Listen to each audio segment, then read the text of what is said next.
चिदात्मने सर्वान्तरात्मने श्रीमद् वेङ्कटेशाय मङ्गलम्।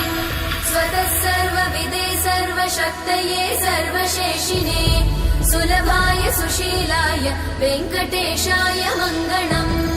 परस्मै ब्रह्मणे पूर्णकामाय परमात्मने प्रयुञ्जे परतत्त्वाय वेङ्कटेशाय मङ्गलम्।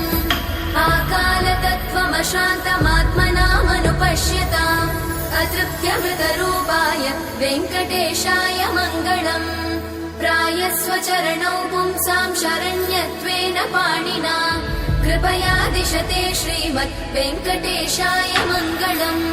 दयामृततरङ्गिण्यास्तरङ्गैरिव शीतलै अपाङ्गै सिञ्चते विश्वं वेङ्कटेशाय मङ्गलम्। स्रग्भूषां